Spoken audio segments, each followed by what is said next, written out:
Hello everybody, welcome back to another lens review from yours truly. Been about a year since my last lens review, and since I've been using a new lens set for the last 7 to 8 months, I figured it was about time for another video. Now, the words of wisdom amongst filmmakers, especially in the YouTube space, is that cheap lens companies don't really make good lenses, but DZOFILM has consistently impressed me. I've been in love with pretty much every lens that I've tried from them. You gotta give them props, especially when you hear that it's a Chinese company, and we always associate Chinese products as being cheap and not well produced. But DZOFILM, on the other hand, has been crushing it. Hell, their Pictor zooms were heavily used in last year's November 5th. In my Vespid review, while I did praise them, one of my complaints was that I wished that they were faster. Well, DZOFILM must have heard my cry, as well as cries from many other filmmakers out there, and they granted us with the Arles Primes set. This Prime set is some of the best lenses that I think I've ever worked with, and that includes the Otuses as well as Master Primes. There are 10 lenses total in this Arles Prime set. We have a 14mm, a 21, 25, 35, 40, 50, 75, 100, 135, and 180. Each lens costs around roughly $2,200. If you're going to buy the whole set of 10 lenses, it's going to set you back by roughly $20K. Now let's talk about the build quality. These lenses are built very, very sturdy. And a matter of fact, they're actually built like a tank.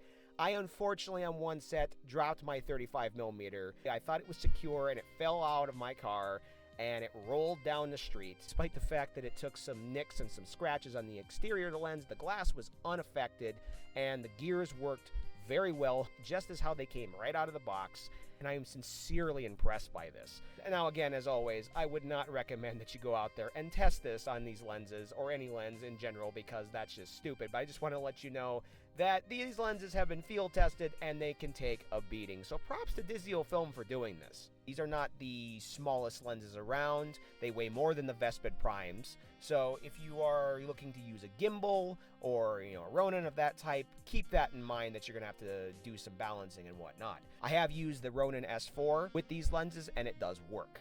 Iris ring is buttery smooth, as well as the focus ring. Now, the focus ring isn't quite as buttery smooth as the Vespid focus ring, but these are very, very smooth, and they make rack focusing and follow focusing a breeze. Now, let's talk about what you really came here for, the image quality. I love the image quality to these lenses. Now, it's not for everybody. Now, when you compare this to, say, the Otus Primes, they are not as sharp. These are actually pretty sharp lenses, don't get me wrong.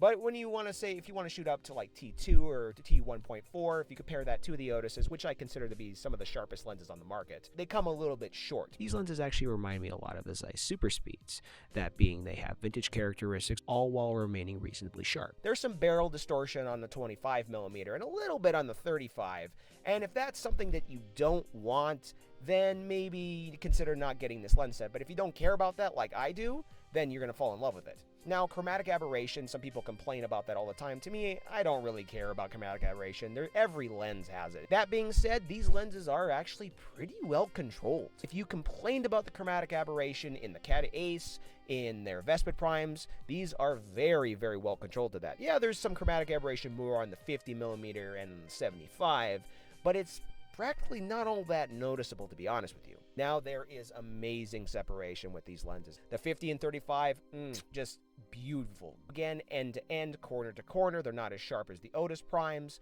but I really appreciate what DZOFILM has done here. They really came to play with these lenses. If these are within your price point and you want to look to own a series of lenses, honestly, go for the Arles Prime lenses. They will not let you down. Now, I am planning on doing an Arles Prime versus Otus Prime video, so stay tuned on that when I eventually get around to doing it.